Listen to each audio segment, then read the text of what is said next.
सबसे पहले what do you guys mean by negligence? तुम्हें सिंपल टर्म में क्या लगता है, क्या होता है नेग्लिजेंस? म्यूट करके बता सकते हो। Failure to use ordinary care. अच्छा, एक पॉइंट हो गया। हाँ, और ऑर्डिनरी केयर मैंने नहीं ली, फिर और ऑल्सो चैट बॉक्स में जो भी लिखोगे मुझे नहीं दिखेगा क्योंकि मैंने स्क्रीन चेंज कर दी है, इस तरफ आ गया हूँ व्हाइट बोर्ड पे। You guys can always unmute, I have no issue. बताओ नेग्लिजेंस क्या होती है हिंदी में? एक शब्द में कोई समझा सकता है नेग्लिजेंस क्या होती है? नजरअंदाज, लापरवाही। लापरवाही, लापरवाही। सिंपल वर्ड लापरवाही। ठीक है, लापरवाही वर्ड हम लोगों ने बचपन से सबने सुन रखा है। ठीक है, now when I talk about negligence, जो भी बोलूं सारे नोट्स बनाते रहना। ठीक है, ऑन है सभी लास्ट एंट्री, उसके बाद कोई यार बोल देना जो भी ग्रुप पे पूछे।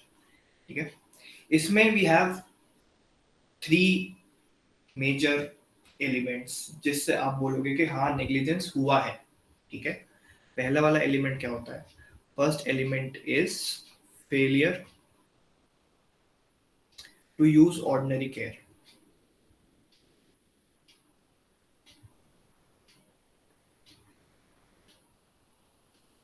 इसका मतलब क्या है कि मुझसे एक ऑर्डिनरी नॉर्मल केयर एक्सपेक्टेड थी, लेकिन मैंने वो ऑर्डिनरी केयर नहीं ली। ठीक है, उसके बाद इसका सेकंड एलिमेंट होता है, सेकंड एलिमेंट इज कि उस एक्शन, या तो वो कोई एक्शन हुआ या तो मुझे कोई एक्शन लेना चाहिए था, वो एक्शन मैंने नहीं लिया।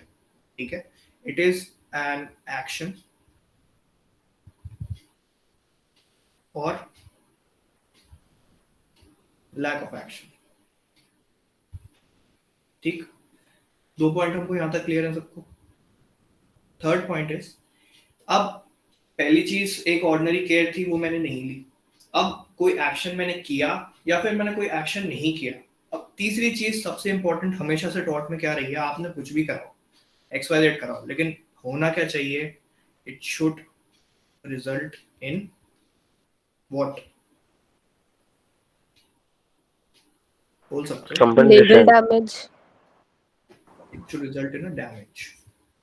ये सबसे ज्यादा इंपॉर्टेंट हो जाता है when we study any of the kind of thing in terms. ठीक है, अब इसका एक एग्जांपल लेते हैं, एग्जांपल वाले कलर पे आते हैं अपने।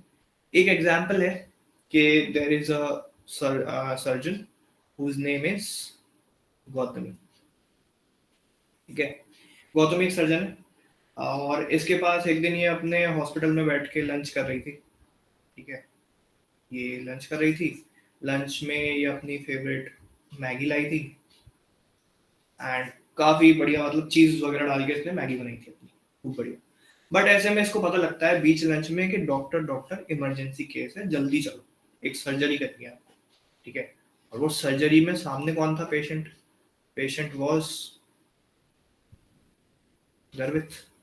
ठीक है, ये सारी मतलब कुछ भी हो आपके साथ, इसको अपने ऊपर ना लें, these are just fictional characters, किसी से भी संबंध इनका एक कोइंसिडेंस है।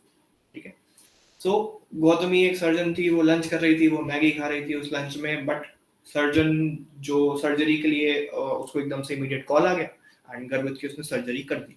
ठीक है, गर्भित सर्जरी करवा के घर चला गया। After 2 days Garvit experienced severe pain in his stomach. ठीक है, उसके पेट में बहुत ज्यादा दर्द हुआ, बट कुछ ऐसा उसको लग नहीं रहा था कि कहीं कुछ गड़बड़ है सर्जन की तरफ से। बट जब उसका एक्सरे करवाया गया, एक्सरे में क्या निकला? एक्सरे जब हुआ उसमें ये निकला कि जो मैगी खाई थी इसने, उसका जो फोक था, जो उसका फोक था वो उसके पेट में ही था। इसके पेट में, गर्भित के पेट में। Now whether she should have taken an ordinary care जब वो सर्जरी कर रही थी? जी हाँ, उसको लेनी चाहिए थी। क्या उसका कोई एक्शन ऐसा हुआ कि उससे किसी को डैमेज हो सकता था या हो गया? इसको डैमेज हुआ, क्या हुआ कि उसके पेट में वो फोक रह गया। डैमेज भी हुआ एंड वो एक्शन ऐसा हुआ. Does this qualify under a negligent act or not? Yes या no, जल्दी से बता. Yes, sir. हाँ हाँ भैया. yes बेटा Yes भैया. एग्जाम्पल सबको समझ में. नाउ इसमें हम प्रॉपर अच्छे से लिखेंगे अपना. 3 इंग्रेडिएंट होते हैं, 3 तरीके के ingredients for negligence.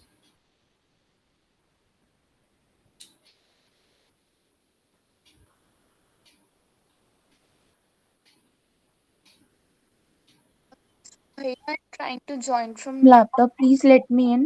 Prangana.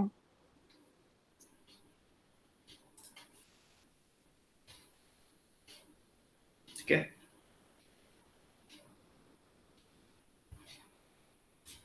Ingredients हैं. सबसे पहला है कि there was a duty of care.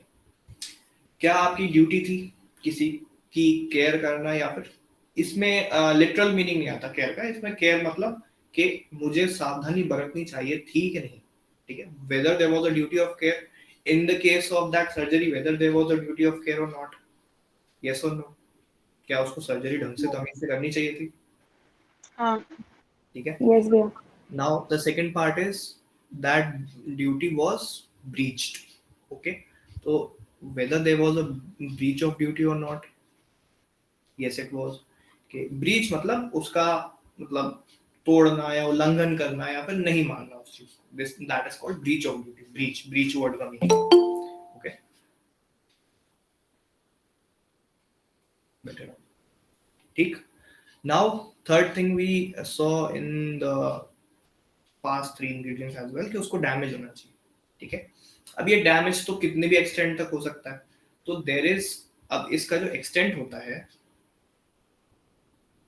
Extent नापने के लिए, एक्सटेंट मतलब डैमेज आप कैसे नापोगे, कहां तक हुआ डैमेज, किस चीज को आप डैमेज मानोगे, किस चीज को डैमेज नहीं मानोगे, किस चीज तक का आप उससे कंपनसेशन लोगे, किससे नहीं लोगे.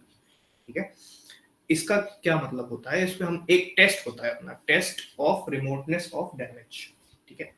You can write test of remoteness of damage. ठीक है. एक ये जो टेस्ट ऑफ रिमोटनेस होता है, ये भी अपने आप में 2 टाइप का होता है. एक जो है वो पुराना सिस्टम है एंड एक जो है वो नया वाला. ठीक है. This is new and this is old. Now पुराने वाले को क्या बोलते हैं, this is test of directness and this is called test of reasonable foresight.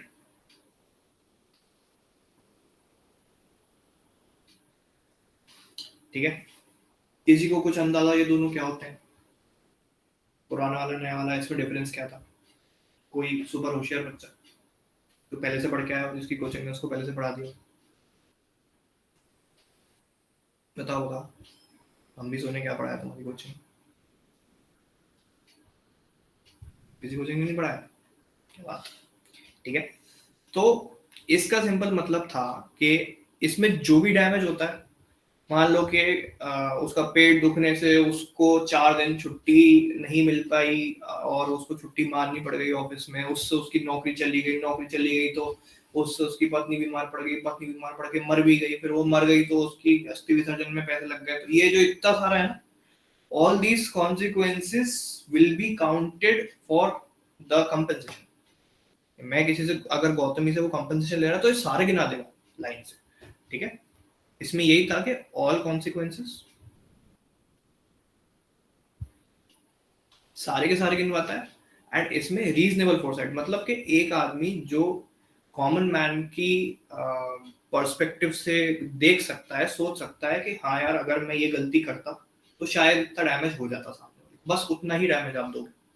ठीक है. अब इससे मान लो वही वाला एग्जांपल में चलते हैं कि जो उसका स्टमक एक हुआ, मान लो उससे वो 4 दिन ऑफिस नहीं जा पाया, उसके ऑफिस वाले ने उसके पेमेंट काट ली. That is under reasonable foresight. You can foresee ना कि यार अगर पेट में कुछ होगा, कुछ सर्जरी होगी, वापस उसको हॉस्पिटल जाना पड़ेगा, कुछ होगा, तो उतना उसका कट बनता है. ठीक है. उतना आपको कंपनसेशन देना पड़ेगा. ओके. नाउ इसका एक सिंपल चीज है, अगर आप लिखोगे अपने नोट्स में तो these are the damages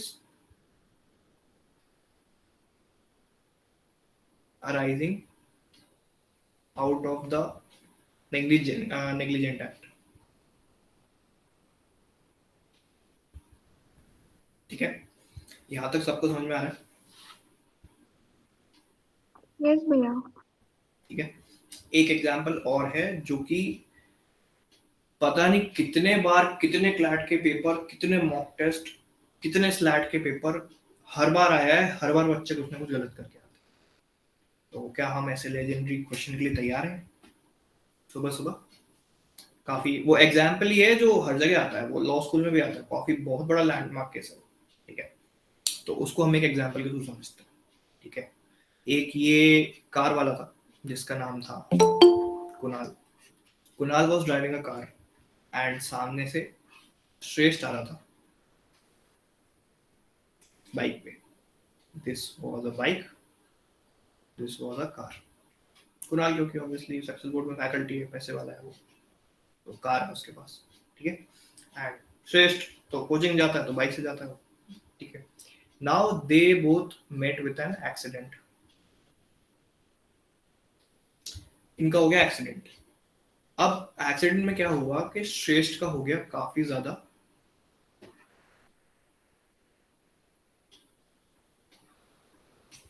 ठीक। ये ब्लड लॉस जब हुआ तो there was this pregnant lady who was standing by the road. इस लेडी का नाम है लेडी का नाम Lady Gaga. This Lady Gaga was standing by the road, she was pregnant.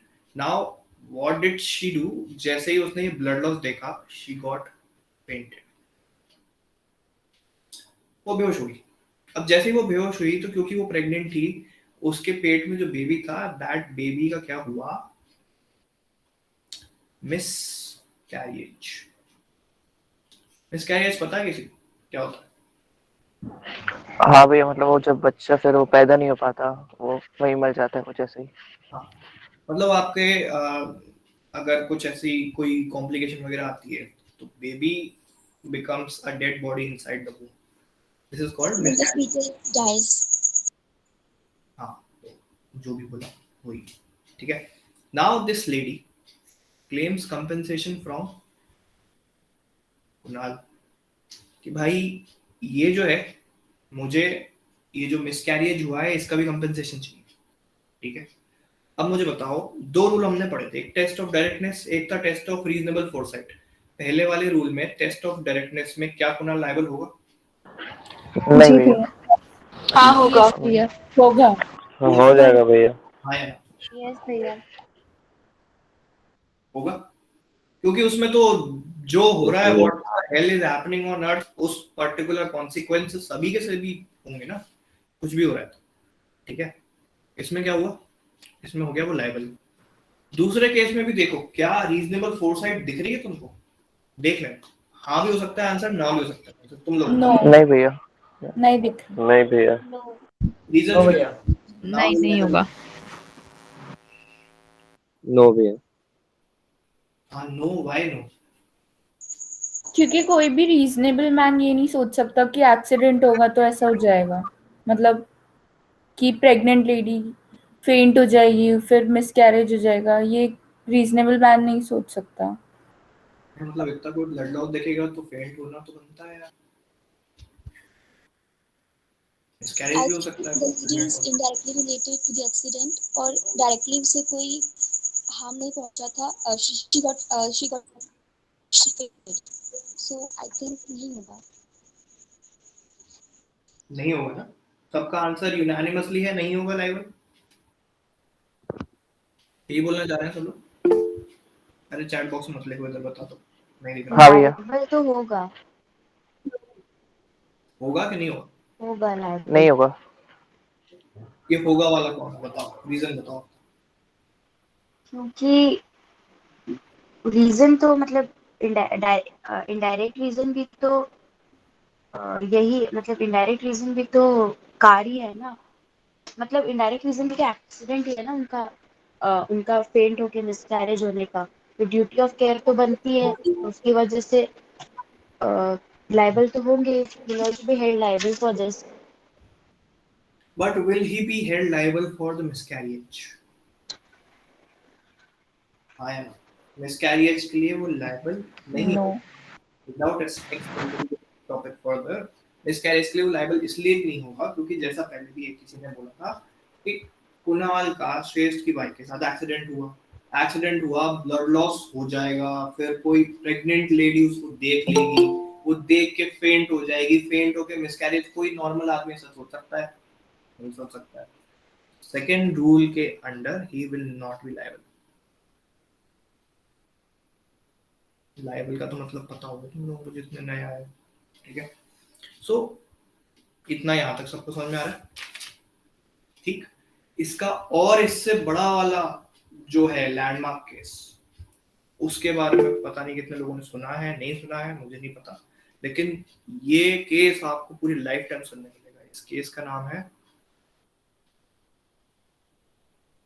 डोनॉग versus, किसी ने नाम सुना हो तो?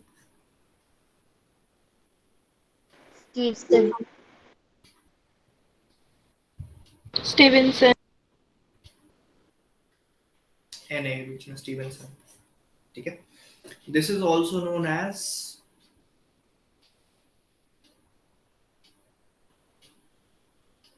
Ginger beer case. किसी को कहानी पता है क्या हुई थी? हाँ हाँ भैया, भैया, वो शायद बियर पीने जाता है तो उसके बियर के अंदर स्नेल निकल जाता है मरा हुआ, ऐसे ही था शायद। थोड़ा थोड़ा ठीक है। फिर क्या करता है? कंपनी के भैया अगेंस्ट वो केस करता है तो उसके बाद क्या था भूल गया भैया।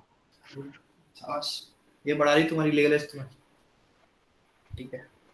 तो दो दोस्त होते हैं, एक दोस्त है ए एंड एक दोस्त है बी, ठीक?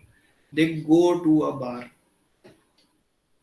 रेस्टोरेंट भी बोल सकते हैं जिन लोगों को बार अच्छा नहीं लगा, ठीक है? दे ऑर्डर जिंजर बियर, वहां पे वो जिंजर बियर को ऑर्डर करता है। Now when the waiter comes with a bottle of ginger beer, ठीक है, एंड दैट बॉटल जब वो उसको देखते हैं, उसमें झांक के, तो उसमें उनको दिखता है debris of snail.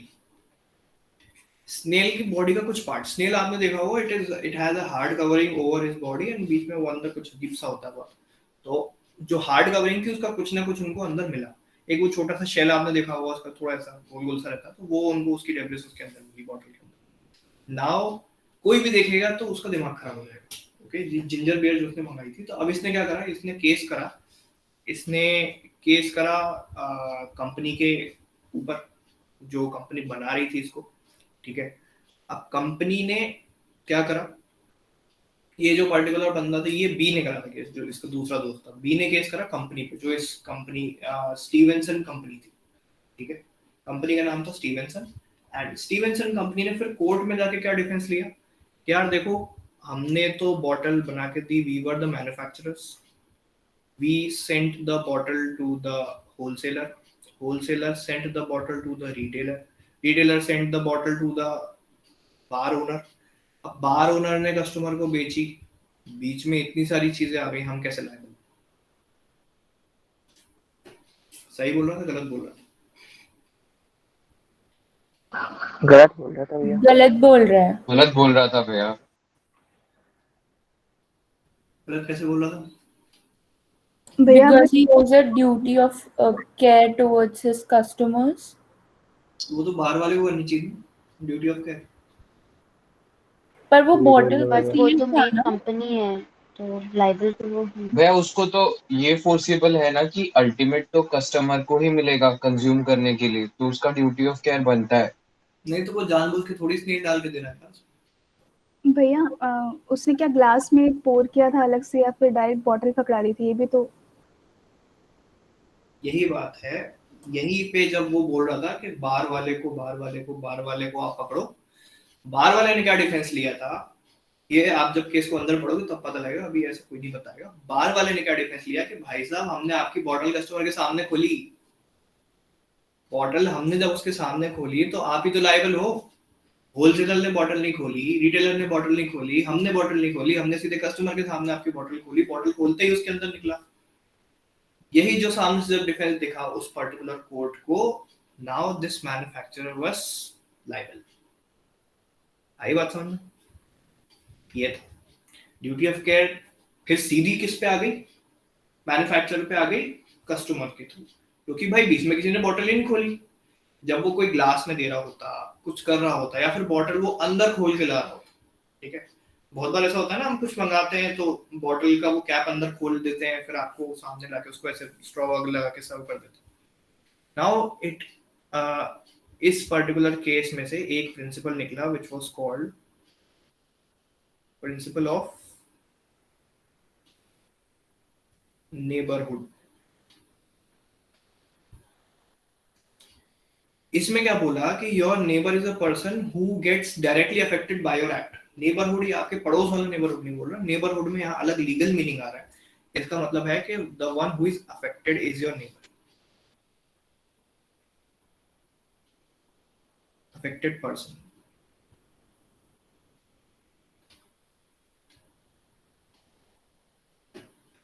Principal of neighbourhood सबको समझ में आया? क्या बोल रहा है वो ये बोल रहा है कि जो भी पर्सन आपके डायरेक्ट एक्ट से अफेक्ट होगा वो कौन है? हुआ आपका नेबर। यहाँ तक सबको अभी तक जितना पढ़ाया है सबको समझ में आया?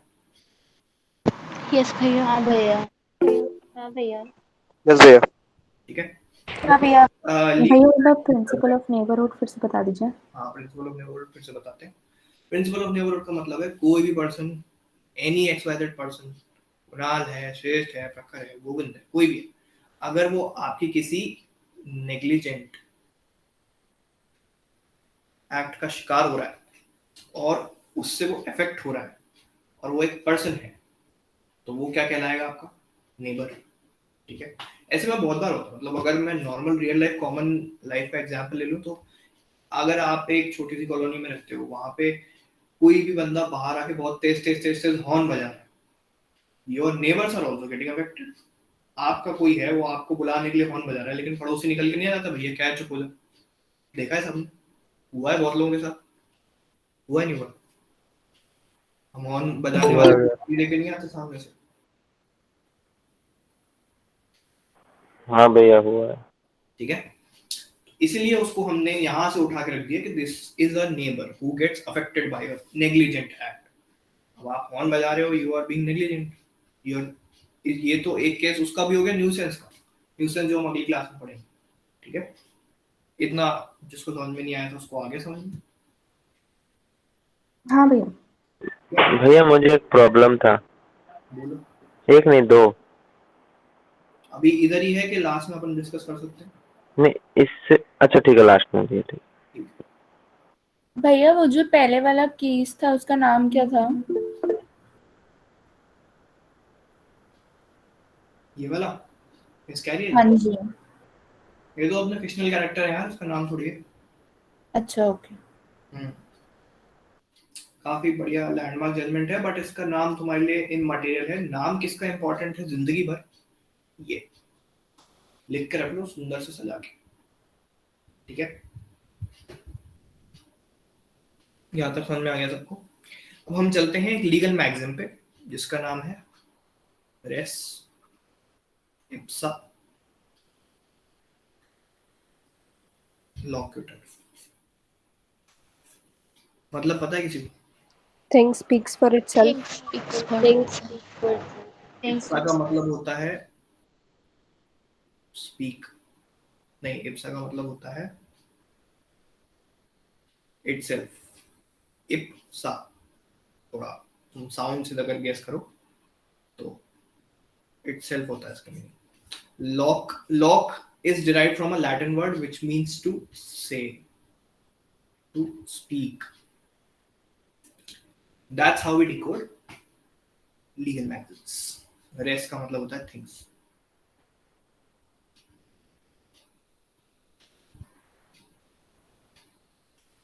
हम डिकोड कर पा रहे हैं मीनिंग? आ रही बात समझ? Things speak for itself, इसका मतलब ये होता है। मतलब जो चीज आपको सामने दिख रही है उसको किसी को समझाने की जरूरत नहीं है, वो अपने आप बता रही है कि हाँ ये एक्ट नेग्लिजेंट थी, ठीक है। इसका मतलब क्या होता है, कुछ एक्ट्स ऐसे होते हैं when a person is assumed to be negligent, ठीक है।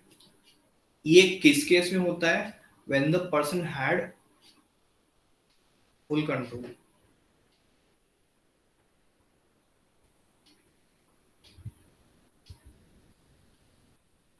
over the event, ठीक है। आपके अलावा कोई के पास उस चीज का कंट्रोल ही नहीं था, तो ऑब्वियस सी बात है नेग्लिजेंट कौन हुआ, आप ही हुए ना। इसमें कौन सा मैक्सिमम लग जाएगा, रेस इप्सा लॉपिटर।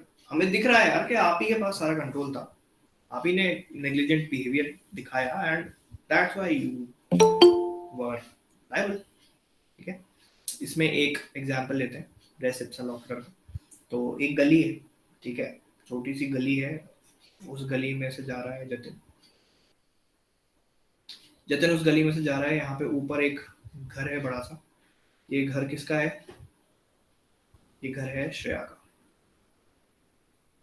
श्रेया का ये घर है, जतिन उसके नीचे से जा रहा है। Shreya was watering her plants.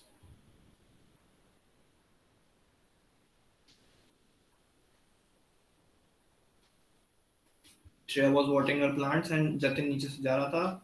तो वो प्लांट जो था, एक गमला जतिन के सर पे गिरा सीधे, ठीक है। फ्लावर पॉट जो है, फ्लावर पॉट, वो it fell on Jatin head, ठीक है। नाउ जतिन नेग्लिजेंट है कि श्रेया नेग्लिजेंट है? श्रेया। श्रेया। कोई आ रहा है ऊपर से टपक के गमला गिर जाएगा मेरे सर पे, श्रेया नेग्लिजेंट है। Now can could Shreya have had prevented that particular thing to happen? Duty of care थी, या बालकनी में अपने गमले ऐसी जगह रखो जहां से वो गिरे नहीं। ड्यूटी ऑफ केयर थी जी भैया। उसकी ब्रीच हुई, बिल्कुल हुई। किसी को डैमेज हुआ, बिल्कुल हुआ। क्या ये केस नेग्लिजेंस का हो गया? ऑब्वियसली हो गया। जी भैया। अब क्या आप इसमें अज्यूम कर सकते हो श्रेया को नेग्लिजेंट? अज्यूम कर सकते हो? श्रेया के हाथ में था, बीच में रास्ते में किसी ने थोड़ी उसमें स्पीड डाल दी और उसके सर पे गिरवा दिया। Can you assume her to be negligent? Yes you can, ठीक है। इतना समझ में आया? नहीं भैया, श्रेया कैसे होएगी नेग्लिजेंट, इसमें उसकी क्या गलती? उसकी ये गलती है, आपने ऐसी कौन सी हवा में टांग रखे थे अपने गमले, और इतने भारी वाले के वो किसी पे भी गिर सकते। आप अगर अपने घर में आपके घर में गमले होंगे, ठीक है, you keep it by a wall, you keep it on something. अगर वो मिट्टी वाले होते हैं, मिट्टी वाले सीमेंट वाले थोड़े भारी होते हैं, ठीक है। सीमेंट वाला गिरा, प्लास्टिक वाले से तो उसको कुछ ना हो, ठीक है। प्लास्टिक वाले में भी कभी-कभी when you fill that to the brim उसका, तो वो काफी भारी हो जाता है। अब जब उसका वेट इतना ज्यादा है, तो आपने ऐसे कहां टांग रखे थे वो गमले के, किसी पे भी राह चलते गिर गए। ओके भैया। भैया हाँ, अगर मुझे कैसे भी अपने आप को डिफेंड करना हो तो क्या कोई एक्सेप्शन हो सकता है? जनरल डिफेंसेस थे ना पिछले उसमें, कि मैंने तो अपने उस पे ही रखा था, लेकिन एकदम से क्या हुआ कि it was quite a rainy season and ऊपर से बिजली गिर गई and that was act of God. हाँ ओके। आगे समझो, तुम जनरल डिफेंसेस, तुम वकील बनोगे, काम तो यही है तुम्हारा, तुम्हें पता रहता है कौन नेग्लिजेंट है, लेकिन फिर भी उसको बचाना है, तुम ऐसे उल्टे सीधे वो करते हो, ठीक है। अभी जैसे एक मैं पोस्ट पढ़ रहा था कल किसी की लिंक्डइन पे, तो थोड़ा ऑफ द टॉपिक बात है, लेकिन हाँ एक पोस्ट पढ़ रहा था, तो वो लॉयर था, तो उसने बोला कि सर मैं अपने घर में बैठा हुआ था, मेरी खिड़की में से इसने हाथ डाल के वो मेरा फोन चुरा लिया। तो अब साफ साफ बात है, सब चोरी करते हुए सबने देख लिया उसको, ठीक है, एविडेंस भी थे सारे। उसका एडवोकेट बोलता है कि सर ये जो फोन चोरी हुआ है ना, ये इसके हाथ ने चुराया है, इसके हाथ को सजा दो वापस, केवल इसके हाथ को सजा होनी चाहिए, इसकी बॉडी को सजा नहीं होनी चाहिए, ये उसके एडवोकेट ने बोला, ठीक है। जज और आगे जज ने बोला कि ठीक है, तो हम हाथ को सजा दे देते हैं, इतने दिन इनको जेल में रहना पड़ेगा, and now it is his wish के उसकी बॉडी उसको अकम्पनी कर सकती है, या फिर हाथ काट के वो केवल वहां तक दे सकते हैं। तो जब उन्होंने सजा सुनाई उसके बाद क्या हुआ कि उसने अपना वो लिम्फ निकाल के टेबल पे रख दिया, लो ले जाओ, एंड वो कोर्ट से बाहर आ गया। That was a prosthetic arm, इसलिए उसके एडवोकेट ने वो प्रोस्थेटिक आर्म को सजा दिलवा दी। आर्म बैठा है कोर्ट में एंड वो बाहर आ गया। तो काफी सारे मतलब ऐसी शॉकिंग खबरें भी सुनने मिलती है तुम। And this is a real life example. कैसा लगा सुन के? भैया भैया उसने क्या निकाल के रख दिया टेबल पे? क्या क्या क्या?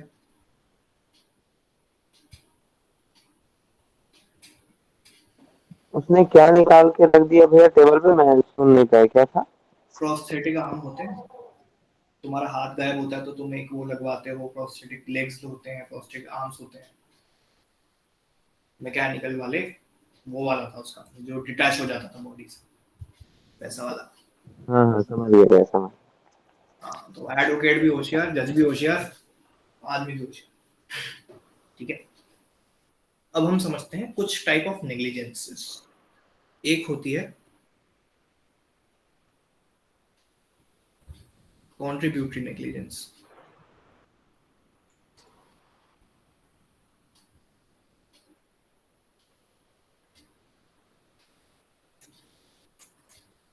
कॉन्ट्रीब्यूटरी नेग्लिजेंस का मतलब क्या है? आप किसी नेग्लिजेंट एक्ट में किसी के साथ कंट्रीब्यूट कर रहे हो, and when that particular person will claim for damages, he or she will claim from both of you or all three of you or all four of you. ठीक है, वो वाला एग्जांपल लेते हैं। पिछले कुछ लेक्चर्स में आपने देखा था क्रिकेट का मैच चल रहा था। क्रिकेट का मैच चल रहा है, नाउ गोविंद hits 6 again.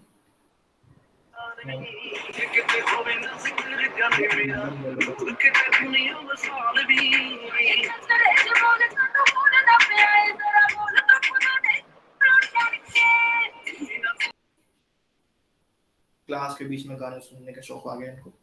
तो ठीक है, गोविंद ने 6 मारा, I was standing on the boundary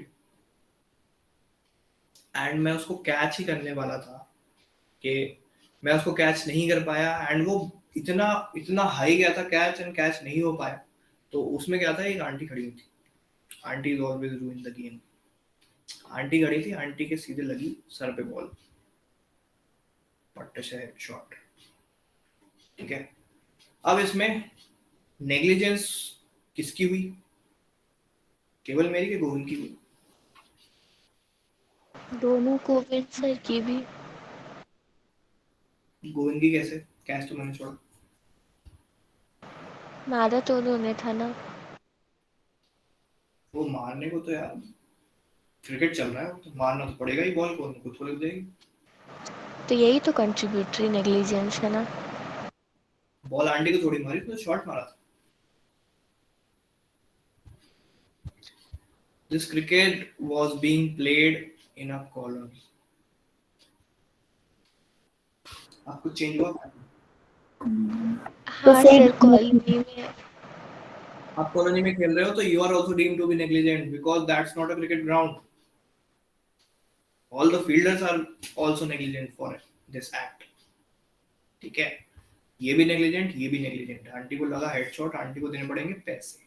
aunty नहीं देंगी, हम देंगे, क्योंकि we were negligent. We were playing on a place where cricket need not to be played. ठीक है, ऐसे समझ में आया? अब इसमें एक होता है rule of last opportunity.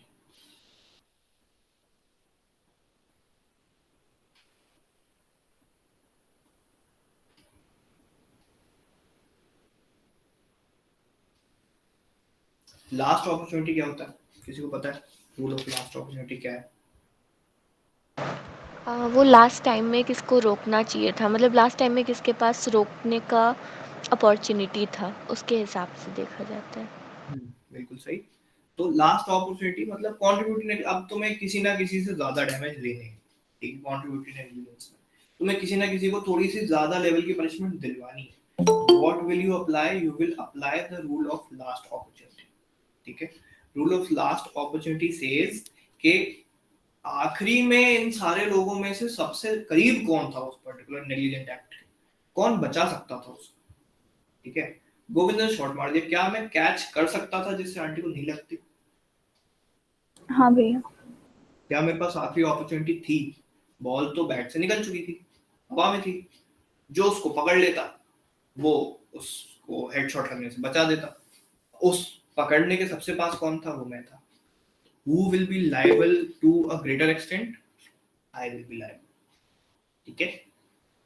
The rule of last opportunity says कि whoever has the last opportunity to avoid that accident, that person would be liable. ठीक। लास्ट भैया एक डाउट है, बोलो। आपने कहा कि गोविंद भैया ने ऐसा शॉट मारा था कि जो बहुत हाई था, तो आप अगर उसको पकड़ ही नहीं सकते थे तो आप लायबल कैसे होंगे? बेटा न्यूटन ने ग्रेविटी की खोज करी थी, हर चीज जो ऊपर जाती है नीचे भी आती है। हाँ मतलब अगर बाउंड्री के बहुत बाहर है तो आप कैसे लायबल होंगे? बाउंड्री के अंदर ही थी वो। क्वालिटी में खेला जा रहा है। हाई बोला ना, दूर थोड़ी बोला।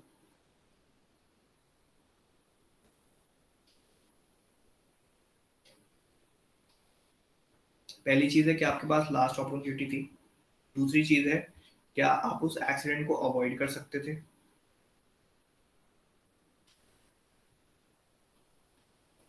तीसरी चीज है क्या आप वो लास्ट पर्सन थे?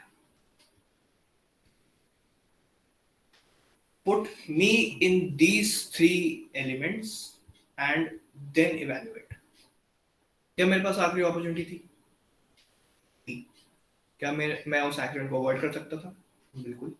क्या मैं वो आखिरी पर्सन था? क्योंकि बॉल तो मेरे हाथ पे ही लगने वाली थी ना, मतलब ऑलमोस्ट फिंगर्स टच हो चुके थे, मतलब हाँ मैं आखिरी पर्सन था। हो गया, सॉर्टेड। कंट्रीब्यूटिव नेग्लिजेंस सबको समझ में आ गया। तो भैया लाइबल सब थे पर सबसे ज्यादा कॉम्पनसेशन आपसे लिया जाएगा। हाँ मतलब अगर ऐसा है कि हम दोनों, अगर हम दोनों को ही मानो, ठीक है, हम दोनों ही लायबल है। आंटी ने बोल दिया कि मेरी जान की कीमत है 10,000 रुपए, ठीक है। इसमें जज विल डिसाइड कि हु विल पे 7,000 और who will pay 6,000, who will pay 8,000 and who will pay rest of the amount. तो इसमें जो ज्यादा ओनस आएगा ऑफ द लायबिलिटी वो मेरे पे आएगा, ठीक है। ओके लास्ट भैया। भी मेरे पास। भैया आंटी लास्ट क्वेश्चन नहीं हो सकती, मतलब अभी तो खुद को डिफेंड कर सकती है। नहीं मतलब आंटी वो वाला रूल लेके नहीं चल रही है, सावधान रहें सतर्क रहें, उनको उन्होंने नहीं देखा था, वो तो अपनी मस्ती में चलती रहती है। Aunties are never liable in the colony, do not assume that. भैया एक डाउट था, हाँ सिर्फ आप और गोविंद भैया ही लायबल होंगे, जैसे बाकी टीम के लोग जो खेल रहे थे क्रिकेट वो इट भी इज liable? आंटी कि वो कितनों को अंडे में देती है, ठीक है। Okay. But prima facie if I say only 2 people will be liable if a common man is put to that particular thinking and frame of mind, तो 2 लोग लायबल होंगे, केवल मैं और जिसने शॉट मारा, ठीक है।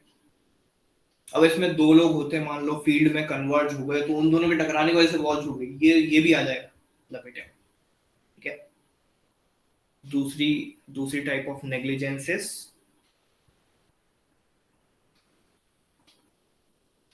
Composite negligence. Types of negligence पढ़ते हैं अभी, ठीक है। अब एक एग्जांपल वापस काफी अच्छे समझ में आ जाएगा। जतिन गोस टू दुबई क्योंकि वहां पे सस्ता मिलता है, इसलिए ही बाइज एन आईफोन। जतिन गया दुबई, दुबई से लाया आईफोन, ठीक है। आईफोन को वो अपने घर में यूज कर रहा था इंडिया आके। अब वो कर रहा था उसको चार्ज, एंड वो चार्ज करते करते एक दिन क्या हुआ, ब्लास्ट, ठीक है। यहाँ तक फैक्ट समझ में आ गए, सबको समझ में आ गया। कौन गया दुबई? जतिन। दुबई से क्या लाया? आईफोन। कहाँ लाया? इंडिया में। क्या करा? चार्ज। क्या हुआ? ब्लास्ट। यहाँ तक सबको क्लियर है। अब अगर इसको कंपनसेशन क्लेम करना है तो ये किससे क्लेम करेगा? दुबई। बताओ किससे करेगा क्लेम? दुबई की शॉप। दुबई वाली शॉप से। और बस उसी से करेगा। वह मैन्युफैक्चरिंग कंपनी से नहीं कर सकता। आईफोन कंपनी से मैन्युफैक्चरिंग कंपनी एप्पल से करेगा। अब एप्पल का एक हेडक्वार्टर है कहाँ पे? दुबई में।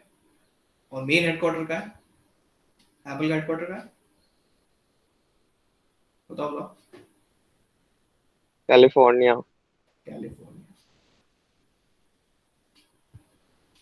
ठीक है, आईफोन यूजर्स को तक नहीं पता है एप्पल का हेडक्वार्टर क्या, पीछे लिखा रहता है तुम्हारे फोन के। ठीक है, अब एक और जगह क्लेम कर सकता है, वो बताओ। इंडिया। इंडिया में क्यों करेगा? इंडिया में कर मतलब सकता है। चार्जिंग सॉकेट इंडिया में ही तो था। इंडिया का इलेक्ट्रिसिटी डिपार्टमेंट। और कहाँ क्लेम कर सकता है वो?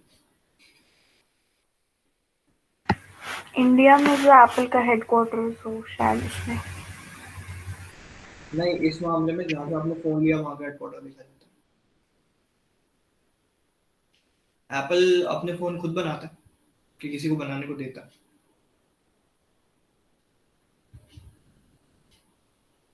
बताओ बताओ, जीके भी बढ़ गई है तुम्हारी सुबह सुबह।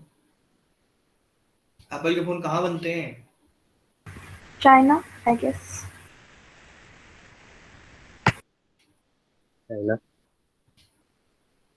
वुहान चाइना में एप्पल की फैक्ट्री है बहुत बड़ी। ठीक है, वहां बनते हैं आईफोन। ब्लास्ट हुआ तो क्या मैन्युफैक्चरिंग डिफेक्ट नहीं हो सकता? होगा भैया। ठीक है, अब यहाँ पे जब ये तुमको क्या दिख रहा है इस पर्टिकुलर सिनेरियो से, क्लेम करने वाला कौन है? जतिन, ये कौन हो गया? प्लेंटिफ। डिपेंडेंट कितने हुए?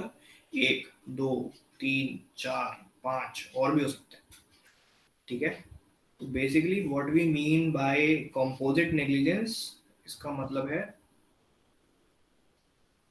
One plaintiff many defendants।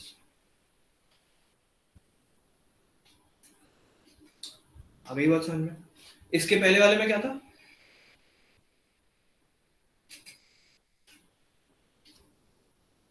Contribute हो रही थी दो जगह से। ठीक है, इसमें 2 लोगों के, 3 लोगों के, 4 लोगों के एफर्ट के बिना वो चीज नहीं हो पाई थी। ठीक है, बट ये जो है इसमें इंडिविजुअली भी सब लायबल है और ग्रुप में भी सब लायबल है। ठीक है, अब तक समझ में आया? कुछ डाउट कंपोजिट नेग्लिजेंस में? इसी तरीके का डाउट किसी को डाउट नहीं? आगे चलो। भैया हम्म क्या वो जितने भी कंट्रीब्यूटर्स हैं सबसे डिमांड कर सकता है कंपनसेशन? सबसे नहीं करेगा, फिर वो एक ही कोई देगा। जैसे अगर उसने दुबई की शॉप से किया। Ultimately who was liable. ठीक है, अब उसको तो केस है उसका, तो भाई के पास पैसे बहुत थे, वो आईफोन लेने दुबई चला गया, तो पैसे तो उसके पास ऑलरेडी बहुत थे और उसका फोन ब्लास्ट हो गया। अब वो फोन के उसको कंपेंसेशन लेना है। अब कंपेंसेशन के मामले में हर बार, ऑलमोस्ट हर बार ऐसा होता है कि आपके प्रोडक्ट से कई ज्यादा गुना आपको कंपेंसेशन मिल जाता है, क्योंकि एक बहुत सुंदर चीज है जिसकी आज तक सबने मिसयूज ही करा है, उसका नाम है, हमने सुना है, मेंटल एगोनी। सुना है नहीं सुना है? सुना है भैया। क्या होता है? मानसिक पीड़ा, कि मुझे वो ब्लास्ट देख के 4 दिन नींद नहीं आई और उसकी नींद का पैसा कौन देगा, और ये सब नौटंकी जो हिंदुस्तान में होती है ना, हिंदुस्तान में केवल उसके पैसे नहीं मिलते, बाकी सब जगह मिलते। ठीक है, तो मेंटल एग्नी जो है उसने वो लगा दी और इसलिए उसको सब जगह उसमें क्लेम करना है। ठीक है, ऐसा। तो he can claim damage from Dubai, from Apple Dubai, from Apple California. सबसे इकट्ठा नहीं करेगा, लेकिन इंडिविजुअली फाइल करेगा। अब वो कोर्ट डिसाइड करेगा कि मुझे केस डैमेज तो देने, अब किससे दिलवाऊं, वो कोर्ट देखेगा। ठीक है, और वैसे अगर कोर्ट देना चाहे तो वुहान को भी दे सकता है, इंडिया को भी दे सकता है, सबको दे सकता है। Everyone is liable. अब वो प्रूफ्स के ऊपर है। इंडिया वाले बोले इलेक्ट्रिशियंस कि नहीं, हमारा तो सॉकेट सब सही था, इसके घर में कोई दिक्कत थी, ठीक है, ऐसा होता है। तो हम चलते हैं third and last type of negligence which is professional negligence.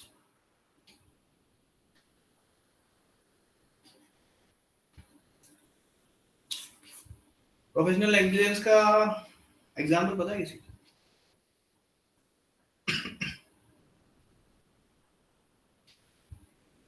Negligence by a professional. Professional कौन होता है? डॉक्टर्स ये सब, डॉक्टर्स, लॉयर्स, टीचर्स। ये को भूल गए तुम लोग? Chartered accountant. डॉक्टर हो गया, लॉयर हो गया, सीए हो गया, टीचर तो क्या ही नेग्लिजेंट, पढ़ाने में भी क्या नेग्लिजेंट होंगे टीचर। टीचर्स की नेग्लिजेंस पे केस होने लगते तो देश कब का सुधर गया होता। ठीक है, एक एग्जांपल के एक केस करने गया, उसका नाम था आयुष।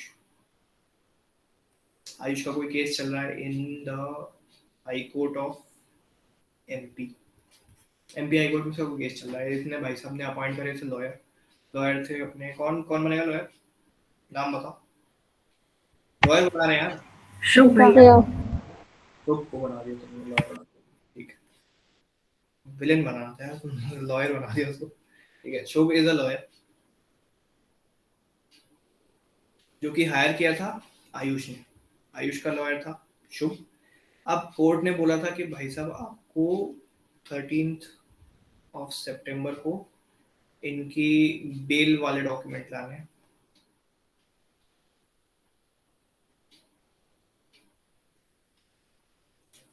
तब जाके इनकी बेल पॉसिबल हो पाएगी। भाई साहब के घर में थे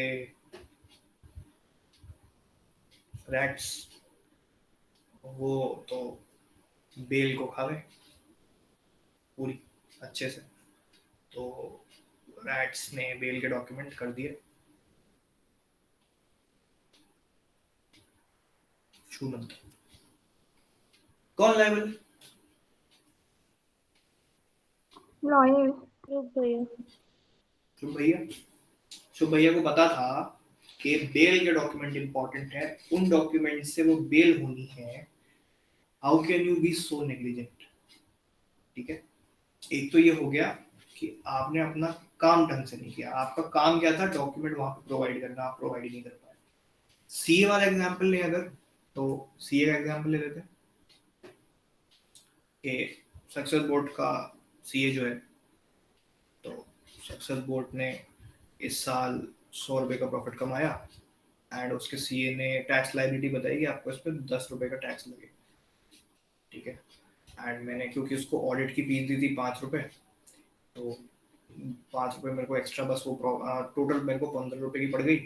बट जब सरकार का मैंने पूरा वो देखा कि क्या इनके गाइडलाइंस एंड वो सब है, मेरा प्रॉफिट निकल रहा था 9 रुपए का, टैक्स निकल रहा था 9 रुपए का। ये जो 1 रुपया एक्स्ट्रा मेरे को देना पड़ा, किसकी वजह से देना पड़ा? सीए। सरकार थोड़ी वापस करेगी तुम्हारा एक्स्ट्रा पैसा, लेकिन तुम्हारी जैसे चला गया। किसकी नेग्लिजेंस थी? सीए की। ठीक है, यहाँ पे कंक्लूड हो जाता है अपना negligence as a whole. Let's revise एक बार अच्छे से। हाँ, पे जो भी अब जिसको भी जहाँ डाउट हो वहाँ मुझे रोक के पूछ लेना। ठीक है, हम शुरू से बात कर रहे हैं। ठीक है, हमने यहाँ पे पढ़ा था कि नेग्लिजेंस 3 चीजों की वजह से होती है। एक होता है failure to use ordinary care, दूसरा होता है अपना एक्शन। हम या तो कोई एक्शन लेते हैं नेग्लिजेंट, या तो हमारा कोई एक्शन होता ही नहीं कि हमें लेना चाहिए था लेकिन हमने लिया नहीं। ठीक है, उससे कुछ होना चाहिए डैमेज। गौतमी के लंच में वो मैगी खा रही थी। मैगी किससे खा रही थी? फोक से खा रही थी। फोक में मैगी खाते के बीच में यहाँ पे उसका ऑपरेशन करने बुलाया एंड गर्वित का उसने ऑपरेशन कर भी दिया। लेकिन 2 दिन बाद गर्वित के स्टोमक में होता है एक, जब उसने करवाया अपना एक्सरे तो उसके स्टोमक में से निकला फोक। फोक कौन यूज कर रहा था? मैगी वाली। ठीक है, यहाँ पे कौन नेग्लिजेंस हो गई? अब नेग्लिजेंस कैसे हम देख रहे हैं इसकी? क्या इसने एक ऑर्डिनरी केयर लेनी चाहिए थी? या तुम किसी के पेट में ऐसे अपना वो छोड़ा हो गया, ऑर्डिनरी केयर है ना। क्या आपको कोई लैक ऑफ एक्शन हुआ या फिर आपने कोई एक्शन ऐसा लिया? आपका लैक ऑफ एक्शन क्या था? उस फोक को पेट से बाहर निकालना और अलग रखना। That was a lack of action. Did that result in a damage? Obviously it did. उसको डैमेज हुआ, पेट में छुरा लगे घूम रहा भाई 2 दिन तक. Okay. ये इसके सुंदर भाषा में थोड़े वो हैं ingredients. First ingredient was duty of care. Second ingredient is breach of duty. Third is damage. आपकी कोई ड्यूटी होनी चाहिए सामने वाले के प्रति, सामने वाले के लिए कोई आपकी ड्यूटी होनी चाहिए, which is the duty of care. And the second thing is you have breached that particular duty. उससे क्या हुआ, उसका डैमेज हुआ. अब डैमेज का एक्सटेंट हम किससे नापते हैं? हम एक टेस्ट होता है, test of remoteness of damage. पूरा नाम ये है, test of remoteness of damage. ठीक है, इसमें 2 टाइप के टेस्ट होते हैं. ये है पुराना वाला, ये है नया वाला. पुराना वाला टेस्ट क्या था? टेस्ट ऑफ डायरेक्टनेस, जिसमें जो भी कॉन्सिक्वेंसेस होते थे हम सबको लपेटे में दे देते थे. लेकिन ये वाला जो नया वाला टेस्ट है, इसमें क्या था कि there is a reasonable foresight. यार मेरे नेग्लिजेंट एक्ट से जितना डैमेज होगा मैं केवल उतने का ही कंपनसेशन दूंगा. ठीक है, ये इसमें ये बताया गया था. तभी ये थोड़ा भी लग रहा है इसमें.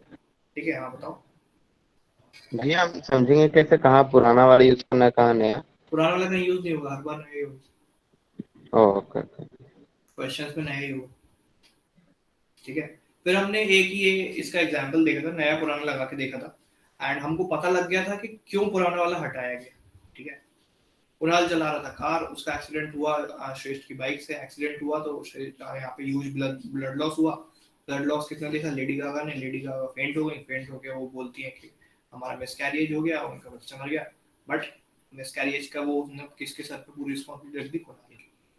पहले वाले अगर हम टेस्ट ऑफ डायरेक्टनेस को देखेंगे तो कुणाल विल बी लायबल. अगर हम टेस्ट ऑफ रीजनेबल फोरसाइट को देखेंगे तो he will not be liable. What do you think is more of a common sense? Test of reasonable foresight या फिर test of directness? Test of reasonable force. Reasonable foresight. Test of reasonable foresight. ठीक है, इसके बाद हमने एक बहुत ज्यादा इंपॉर्टेंट केस पढ़ा. इस केस को आप जितनी बार रटो उतनी बार कम है. बस ये याद रहना चाहिए ये केस है किस चीज का. यही दिमाग से निकल जाता है. केस का नाम तो याद रह जाता है क्योंकि अच्छा सा नाम. ठीक है, केस का नाम है डोनो वर्सेस स्टीवेंसन. डोनो क्या था? एक यही थी दोस्त. Stevenson was the company. Excuse me भैया. भैया वो जो पहले वाले केस थे कुणाल भैया वाली, उसमें अगर कुणाल भैया की बाइक की कोई भी पार्ट या कुछ भी अगर वो आंटी को लग जाती तो कुणाल भैया लायबल होते ना? ओके ओके भैया. तुम्हारी कार का स्टीयरिंग व्हील निकल के आंटी के पेट में घुस गया, उससे मिसकैरेज हो गया, तब हो ना तुम अपने एक्ट से डायरेक्टली हो गए ना. तुम्हारा स्टीयरिंग व्हील कार से अटैच था जो कि तुम चला रहे थे. वहां पे तुम ये कॉमन मैन के थ्रू उसको फोर्स ही तो कर ही सकते हो. बच्चा नहीं भी होगा तो आंटी मर जाएंगी स्टीयरिंग व्हील में घुसने से पेट में. ठीक है, तो यहाँ पे एक कॉमन सेंस आ जाता है. ओके, अब उसके बाद हम जब यहाँ पे जाते हैं तो 2 दोस्त गए थे बार में बियर पीने. उन्होंने बियर मंगाई, वो भी जिंजर वाली मंगाई. जिंजर में उनको डेब्रिस मिल गई स्नेल की. स्नेल हम सब जानते हैं कैसा होता है, ऐसे गोल गोल गोल गोल उसका वो ऐसा शेल रहता है जो कि उनको बियर की बोतल के अंदर मिली. दिस इज अ बियर बोतल. It's 6 o'clock. Yes, it is 6 o'clock. तो बियर की बोतल के अंदर उनको स्नेल का डेब्रिस मिला. एंड उसके बाद इसने ये जो है इसने क्लेम कर दिया किस पे? मैन्युफैक्चरर पे. मैन्युफैक्चरर ने बोला यार हमने तो होलसेलर को बेची, फिर हमने रिटेलर को बेची, रिटेलर ने बार वाले को बेची, बार वाले ने कस्टमर को बेची, हम कैसे लायबल? इसमें बार वाले ने ये डिफेंस लिया कि भाई साहब हमने जो बोतल खोली थी वो बोतल हमने सीधे कस्टमर के सामने खोली. मतलब कस्टमर वाज द विटनेस कि हाँ बोतल तो यार मेरे सामने ही खुली थी यार.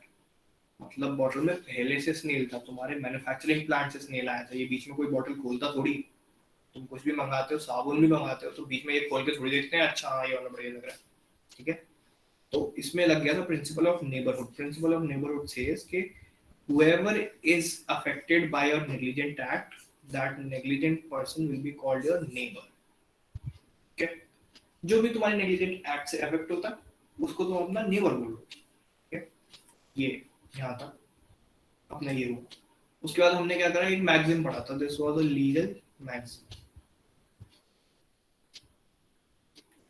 ये मैगजीन है रेस इप्सा लॉकेटर. रेस का मतलब था थिंग्स, इप्सा मतलब इटसेल्फ, एंड लॉकेटर का लॉक का मतलब होता है स्पीक से. तो थिंग्स स्पीक फॉर इटसेल्फ, ये इसका मीनिंग था. अब इसका मतलब क्या होता है? A person is assumed to be negligent if he or she was in the full control of the event. Now इसमें हमने जतिन वाला एग्जांपल लिया, गली में से जा रहा था, श्रेया की ऊपर पानी दे रही थी पौधों को, पानी देते में उसका ये जो पॉट है वो इस पे फैल, जतिन पे गिरा पॉट, जतिन को ग्रीवियस हर्ट हुई। अब इसमें डायरेक्टली लायबल अज्यूम कौन हो जाएगी? श्रेया, ठीक है, यहाँ पर ये हो गया। उसके बाद हमने देखा कि नेग्लिजेंस का पहला वाला प्रकार कौन सा होता है, पहले टाइप की नेग्लिजेंस कौन सी होती है? It is contributory negligence, where 2 or more person contribute to a particular act. Cricket was played in a colony. Govind hit a 6. Thakkar was about to catch that particular ball, but he was not able to catch that ball. Aunty को लगी, aunty को लगा फट से headshot. अब इसमें aunty को लग गया हेडशॉट, आंटी मांग रही है 10,000 रुपए लाइफ के। अब 10,000 में से ज्यादा पैसे कौन देगा? आंटी ने लगाया लास्ट अपॉर्चुनिटी। आंटी भी बहुत होशियार थी, आंटी के पति वकील थे, उन्होंने लास्ट अपॉर्चुनिटी रूल लगा दिया।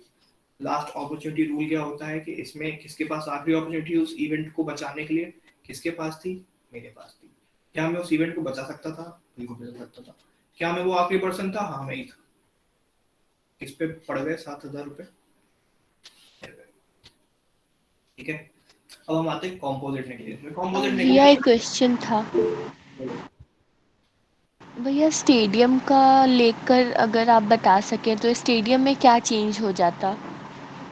स्टेडियम में ये चेंज हो जाता, स्टेडियम वाज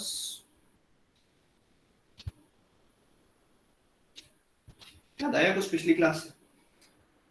वहां पे तो वॉलेंटाइन नॉन फिट इंडिविजुअल लग जाता। आप अपने वहां पे किसी को लगे, कोई मरे, दांत टूटे, आंख टूटे, हमारा काम है यहाँ पे खेलना, तुम देखने आए हो। और बाउंड्री के बाहर है अगर कोई तो? बाउंड्री के बाहर तो जाती है, अंदर कौन आता है? बाउंड्री के बाहर तो लगती है तुमको। तुम स्टेडियम के अंदर बैठे हो अगर, ठीक है।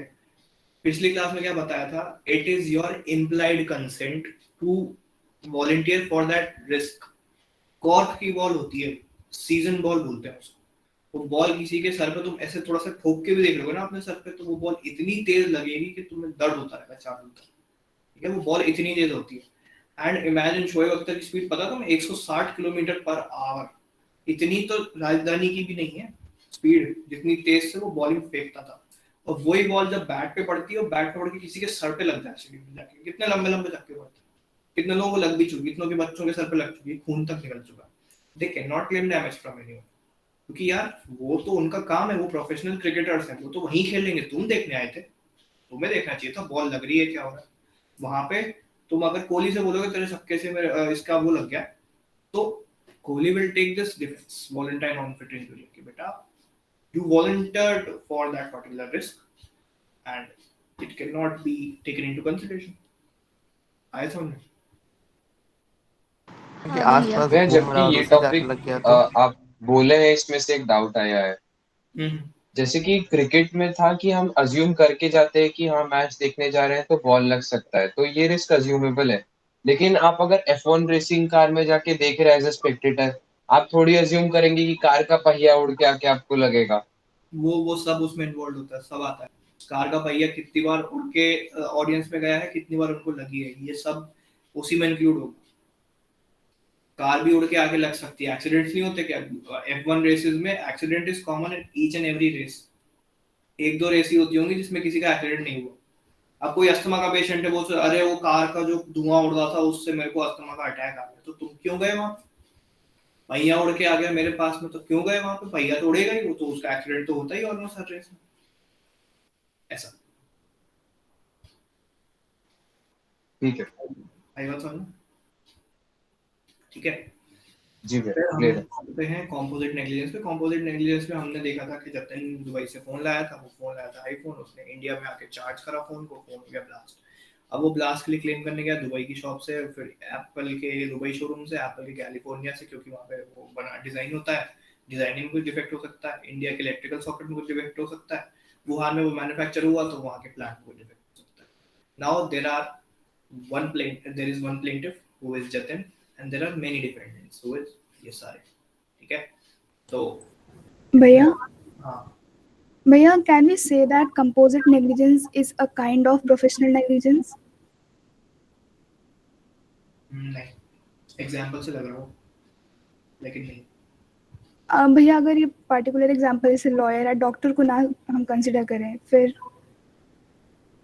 किसमें इसमें हाँ नहीं, कंपोजिट में तो तुम जब इसमें वो डाल दोगे, एक प्रोफेशनल एंगल डाल दोगे, when any negligence is committed by a professional during his professional act.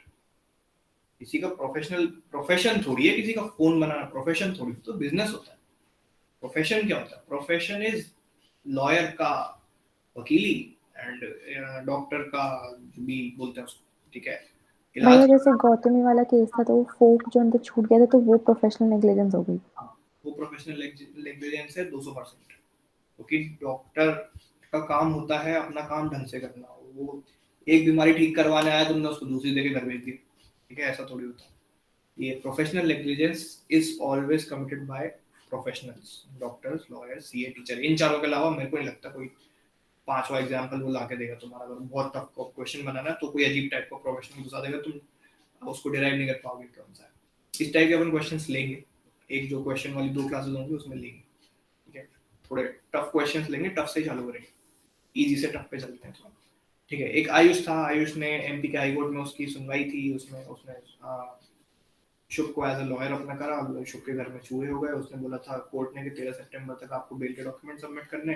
Bell के डॉक्यूमेंट शुभ के पास रखे हुए थे, शुभ के घर में रैट आ गया तो वो डॉक्यूमेंट होगा चूहे। प्रोफेशनल नेग्लिजेंस हुई, बिल्कुल हुई। अब यहाँ पे हमने सक्सेस बोर्ड के प्रॉफिट का एग्जांपल लिया। सक्सेस बोर्ड का प्रॉफिट था 1 साल में 100 रुपए, तो 100 रुपए में से 10 रुपए का टैक्स लायबिलिटी बोला कि इसके सीए ने बोला कि भाई आपको 10 रुपए का टैक्स लायबिलिटी बन रहा है, मेरी 5 रुपए की फीस मिला के आप 15 रुपए का एक्सपेंस दे देना। 15 रुपए का एक्सपेंस दिया, लेकिन फिर बाद में पता लगा कि टैक्स लायबिलिटी मेरी 9 रुपए की बन रही थी, 1 रुपए ज्यादा इसने सरकार को करवा दिया। मेरा लॉस किसने करवाया? सीए ने। क्या ये 1 रुपए में इससे क्लेम कर सकता हूँ? बिल्कुल कर सकता हूँ, under professional negligence. This sums up your entire negligence का चैप्टर।